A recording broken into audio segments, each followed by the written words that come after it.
السلام علیکم ورحمۃ اللہ وبرکاتہ۔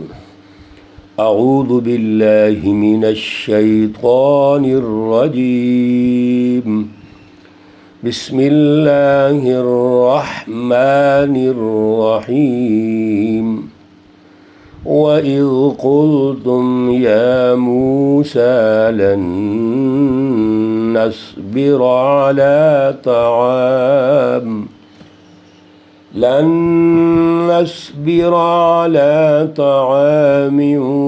وَاحِدٍ فادع لنا ربك يخرج لنا مما تنبت الأرض من بقلها وقثائها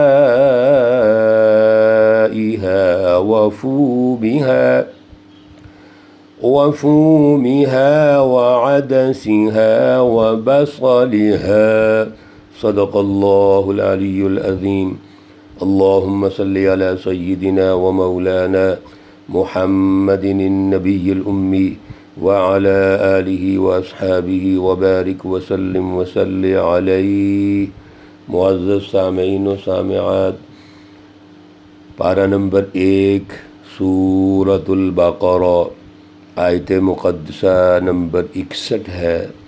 اللہ رب العزت اس آیت مقدسہ کا فہم اور شعور عطا فرمائے اور عمل کی توفیق اور صلاحیت عطا فرمائے۔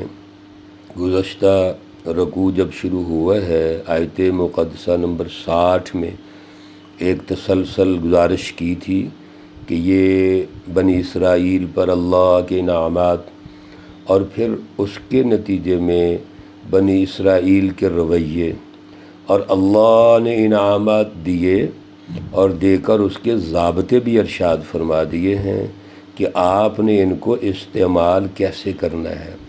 ایک تو فکری اور علمی طور پر، نظریاتی طور پر پختگی پیدا کر لیں کہ یہ تمام تر وسائل من رزق اللہ ہے، اللہ کا رزق ہے، اللہ نے دیے ہیں، یقیناً آپ کے لیے ہیں، آپ لو استعمال کرو، لیکن ان کے استعمال کرنے کا کچھ طریقہ ہے، ضابطے ہیں۔ وہ کیا ہے؟ عدل، دوسروں کے وسائل پر قبضہ نہیں کرنا، جس کو فساد کہا گیا، فساد فی الارض۔ اللہ نے وسائل سب کے لیے برابر دیے ہیں، تو اپنا حصہ لو، بس اپنا حصہ کھاؤ پیو، دوسروں کے حصوں پہ قبضہ تو نہ کرو، دوسروں کے حقوق مت چھینو۔ اللہ نے تو بلکہ یہ تربیت ارشاد فرما دی کہ آپ اللہ کے وسائل کو حاصل کرو، اللہ کے وسائل سمجھو، اور ضرورت ہو تو دوسروں کو بھی دو۔ اگر کسی دوسرے بھائی کو زیادہ ضرورت ہے، اس کے لیے کوئی پریشانی یا مشکل ہے، تو اس کے کام آؤ۔ یہ تبھی آؤ گے نا جب اللہ کے وسائل سمجھو گے۔ تو یہ بنی اسرائیلیے جو وہاں پر وادی تی میں ان کو پانی کی ضرورت تھی، اللہ نے ان کے مطابق جتنے قبیلے ہیں چشمے جاری کر دیے۔ اب یہ کیا کہتے ہیں آگے سنیے۔ وَإِذْ قُلْتُمْ، اور یاد کرو ذرا، اللہ بار بار اذ کے ساتھ گفتگو ارشاد فرماتے ہیں، اور آپ بھائی بہنیں میری یہ لفظ یاد کر لو ذرا، اذ، اور یاد کرو ذرا۔ اس کا مطلب ہے اپنی تاریخ کو پڑھنا چاہیے، تاریخ پہ غور و فکر کرنا ہے۔ ہم نے اب غور کرنا ہے نا، اب تو کلام مقدس میں بھی یہ اللہ کی تربیت مل رہی ہے، ارشادات عالیہ مل رہے ہیں۔ یاد کرو ذرا، قل تم، جب تم نے کہا یا موسیٰ، اے موسیٰ، لن نصبر، ہم ہرگز صبر نہیں کریں گے۔ حرف لن کا معنی ہرگز یہ کام نہیں کریں گے، پہلے بھی یہ عرض کیا ہے اس کا ترجمہ اور اس کا فہم۔ کیا صبر نہیں کریں گے؟ علی طعام واحد، ایک قسم کے کھانے پر۔ یہ کیا من و سلوہ کھا رہے ہیں، وہی کھانا آ رہا ہے بس، اور اسی طرح یہ پانی مل رہا ہے، 12 چشمے نکل آئے ہیں، بس پانی پیتے جا رہے ہیں۔ یعنی کتنی بڑی انسان کے اندر یہ سوچ، منفی سوچ ہے کہ وہ ایک چیز کے کھانے پر صبر نہیں کر رہا، اس کو برداشت نہیں کر رہا، پیچھے مائنڈ سیٹ ہے کہ یاد رکھیے، مائنڈ سیٹ پیچھے کیا ہے؟ مفادات، خود غرضی، لالچ، نئی نئی چیزیں ملیں، اور کھانے پینے کا ذہن ہے بس، بھائی کھانا پینا ہمیں مل جائے اور ہمیں اپنی مرضی کے مطابق مل جائے، بس یہ سوچ ہے پیچھے۔ کیا کہتے ہیں سنیے ذرا، فَادْعُ لَنَا رَبَّكَ، آپ اپنے رب کو ہمارے لیے پکاریے، ذرا دعا کرے، اور یہاں پہ ربا کا کہہ رہے ہیں اپنے رب کو، یہ بھی نہیں کہہ رہے ربنا ہمارا رب۔ جہاں ضرورت اور لالچ ہے تو کہتے ہیں اپنے رب کو پکارو ذرا، کیا مطلب تمہارا زیادہ تعلق ہے اللہ سے، اللہ کے تم قریب ہو، موسیٰ کلیم اللہ ہو، تمہیں اللہ نے کتاب دی، ایک طرف یہ بھی سوچ ہے، تو اپنے رب کو پکارو۔ کیا کرے وہ؟ یخرج، نکالے، لنا ہمارے لیے، مما ان چیزوں میں سے، تنبت الارض جن کو زمین اگاتی ہے، جو زمین جن کو اگاتی ہے، زمین سے اگتی ہیں چیزیں، نکلتی ہیں، وہ اللہ تعالی ہمارے لیے دعا کرو کہ وہ پیدا فرمائے، وہ ہمیں بڑی اچھی لگتی ہیں، بڑا دل کرتا ہے وہ کھائیں پئیں۔ وہ کیا ہے؟ وہ آپ بھی سمجھتے ہیں، اللہ رب العزت ارشاد فرماتے ہیں من بقلی ہے، ترکاری وغیرہ، قصائی ہے، یہ سلاد کے لیے جو ہم کھیرے اور ککڑی اور تنے شنے وغیرہ، وفومہا اور گندم، وعدسی ہے، مسور کی دال، دالیں شالیں جتنی یہ زمین سے نکلتی ہیں، وبصلیہ اور پیاز، ظاہرہ ہنڈیا پکانے کے لیے پیاز بھی چاہیے۔ تو یہ جو زمین سے چیزیں اگتی ہیں یہ ہمیں چاہیے، اپنے رب سے کہو یہ ہمیں دے دے، عطا کر دے۔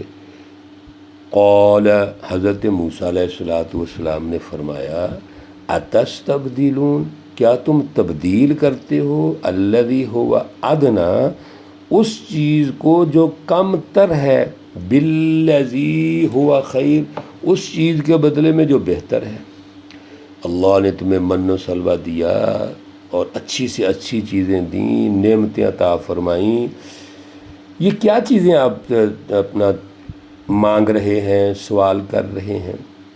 اس کا یہ مطلب بھی نہیں کہ موسیٰ علیہ السلام کو ان چیزوں کا کوئی احساس یا کوئی ادراک یا اچھا نہیں ہے، بلکہ وہ تو یہ کہنا چاہتے ہیں کہ کوئی مشن تو سمجھو، آپ اس پہ تو توجہ رکھو، آگے انقلاب لانا ہے، جہاد کرنا ہے، آگے بڑھنا ہے، حمل اس طرف تیاری کرو، تمہارا بس کھانے پینے کی طرف توجہ ہے، بس یہ ہے ایک چیز نہیں تو دوسری مل جائے، دوسری نہیں تو تیسری مل جائے، اور ابھی زمین کا تم نے سوال کر دیا۔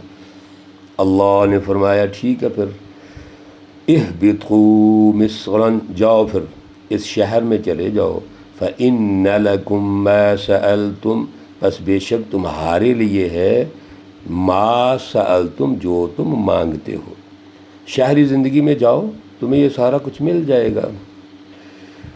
لیکن مقصد تو ان کا یہ ہے ہی نہیں کہ ہمیں مل جائے تو بس ہم الحمدللہ کہیں، شکر ادا کریں۔ پیچھے اللہ نے کہا یہ سارا کچھ تو میں تمہیں اس لیے کرتا ہوں، معاف بھی کرتا ہوں تاکہ تم شکر گزار بندے بن جاؤ۔ چنانچہ اس کے نتیجے میں یہ ہوا کہ جب انہوں نے ساری نعمتیں ملنے کے باوجود بھی توجہ نہیں کی، اور اللہ رب العزت اس یہود کو، جو مدینہ کے یہودی ہیں، ان کو بھی سمجھانا چاہتے ہیں، تو اب پھر اس کے نتیجے میں 3 قسم کے عذاب آتے ہیں۔ ایک فکری عذاب آتا ہے، سیاسی عذاب آتا ہے، اور معاشی عذاب آتا ہے۔ وضربت، اور مسلط کر دی گئی، ضربت، اللہ نے یہ لفظ ارشاد فرمایا کہ مسلط کر دی گئی، یعنی چمٹا دی گئی، لازم کر دی گئی، علیہم ان پر، الذلت، ذلت لازمی کر دی گئی۔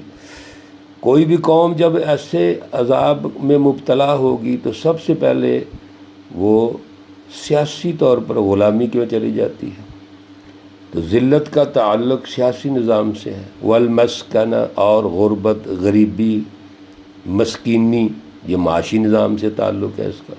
وباءوا بغضب من اللہ، اور وہ لوٹے اللہ کا غضب لے کر، یعنی وہ فکر، وہ اعلیٰ سوچ ہی ختم ہو گئی۔ تو ایک فکری چیز ہوتی ہے، فکری نظام ہوتا ہے، اعلیٰ فکر ہوتی ہے، وہ بھی ختم، پست ہو گئے نا، پست فکر. اور جب پست فکر ہوتی ہے تو سیاسی طور پر بھی ختم اور معاشی طور پر بھی ختم. اور پھر یہاں تک کیا انہوں نے وَيَقْتُلُونَ النَّبِيِّينَ بِغَيْرِ الْحَقِّ. یہ جو بنی اسرائیلی تھے، جب زوال آیا ان پر، اور زوال کے نتیجے میں سیاسی طور پر حکمرانی چھنی، معاشی طور پر ذلیل ہوئے، اور فکری طور پر وہ زوال پہ چلے گئے، تو انہوں نے یہاں تک کیا کہ اللہ کے نبیوں کو قتل کیا. وَيَقْتُلُونَ النَّبِيِّينَ، نبیوں کو قتل کر دیا، بغیر الحق، ناحق طریقے سے. اتنے دلیر ہو گئے. یہ ظلم کی انتہا ہوتی ہے کہ اپنے رہنماؤں کو قتل کر دو. جو تمہارے لیڈر ہیں، جو تمہیں سچی رہنمائی دے رہے ہیں، ان کے خلاف ہو جاؤ اور ان کو مارنے پہ تل جاؤ، تم ختم کرنے پہ. یہ پوری تاریخ اللہ نے یہاں سما دی ہے بنی اسرائیل کی اور ان کے زوال کی بھی. یہ اللہ کہتے ہیں یہ کیوں ایسے ہوا؟ ذالک، یہ اس لیے ہوا، بما عصوا، وہ نافرمان تھے. اللہ نے نعمتیں دیں، پھر حکومتیں دے دیں، پھر نافرمانیوں پہ آ گئے، پھر اسی ظالمانہ نظاموں کو قائم کرنے پہ اور ان کو قائم رکھنے پہ انہوں نے کوششیں کی. نافرمانی ہوگی، فکری طور پر بھی نافرمان، عملی طور پر اللہ کے اس سسٹم کو غالب نہیں رکھ سکے، تو یہ نافرمانی ہے. اور یاد رکھیو میرے عزیزو، آج بھی اللہ کی نافرمانی صرف یہ نہیں ہے. ہم نے یہ دائرہ سمجھا ہوا ہے کہ ہم اللہ کی بات کو بس بیانیے کے طور پہ نہ مانیں تو نافرمانی ہے. بھائی اللہ کا بیانیہ ایک تاثیر رکھتا ہے، نتیجہ رکھتا ہے، وہ ہے بالادستی. آج کوئی نماز نہ پڑھے تو ہم کہتے ہیں نافرمان ہے اللہ کا. اور اگر سیاسی طور پر اللہ کی بالادستی نہ کریں بلکہ دوسروں کے اعلی کار اور ایجنٹ بنے تو اس کو نافرمانی نہیں سمجھتے، اس کو ضرورت سمجھتے ہو. معاشی طور پر سود، رشوت اور انفرادی ظلم کے نظام پر بھروسہ کرتے ہو اور پھر کہتے ہیں خیر ہے جی، اللہ سے معافیاں مانگتے ہو. بلکہ معاشی استحصال کر کے، ظلم کر کے اسی سے مسجدیں بن رہی ہیں، مدارس بن رہے ہیں، غریبوں کی خدمت کے عنوانات قائم ہوتے ہیں. یہ کس نے اجازت دی ہے؟ یاد رکھیے اللہ کی نافرمانی یہاں اللہ کی فکری علمی طور پر ہے، بیانیے کی میں ہے، اللہ کی بالادستی میں بھی ہے. اللہ تو یہ چاہتے ہیں کہ میرا نظام غالب ہو. اللہ انسانی حقوق کو غالب کرنا چاہتے ہیں، اور وہ تبھی ہوں گے جب اللہ کا سیاسی اور معاشی نظام غالب ہوگا. اور دوسرا انہوں نے کیا کیا؟ ایک تو نافرمانی، دوسرا وَكَانُوا يَعْتَدُونَ، حد سے نکل گئے، حد سے تجاوز کر گئے. یعنی اللہ کے وسائل پر قبضہ کر کے خود اپنے پیٹ بھرنے شروع کر دیے، ظلم کا نظام قائم کر دیا. حد سے تجاوز کیسے ہوگا؟ ظلم کے نظام کے ذریعے سے. میرے عزیزو، اس آیت مقدسہ کے نتیجے میں بھی وہ اعلیٰ فکر کی ضرورت ہے جو اللہ کی طرف سے ہے، سچی رہنمائی کی ضرورت ہے جو اس وقت تو تورات کی طرف سے تھی اور اب کلام مقدس قرآن پاک کی طرف سے ہے. اور پھر اس کے نتیجے میں ایک سیاسی اور معاشی نظام کے غلبے کی ضرورت ہے جو عدل کا نظام ہو، اللہ کی رہنمائی میں ہو. اللہ ہمیں اعلیٰ شعور اور اعلیٰ صلاحیت عطا فرمائیں. اللہ رب العزت تمام بیماروں کو شفائے کاملہ عاجلہ مستمرہ عطا فرمائیں. اللہ رب العزت تمام مرحومین و مرحومات کو جنت الفردوس میں اعلیٰ مقام عطا فرمائیں. ربنا تقبل منا انك انت السميع العليم وتب علينا انك انت التواب الرحيم. وصلى الله تعالى على النبي الأمي محمد وعلى آله وأصحابه أجمعين برحمتك يا أرحم الراحمين. السلام علیکم ورحمۃ اللہ وبرکاتہ.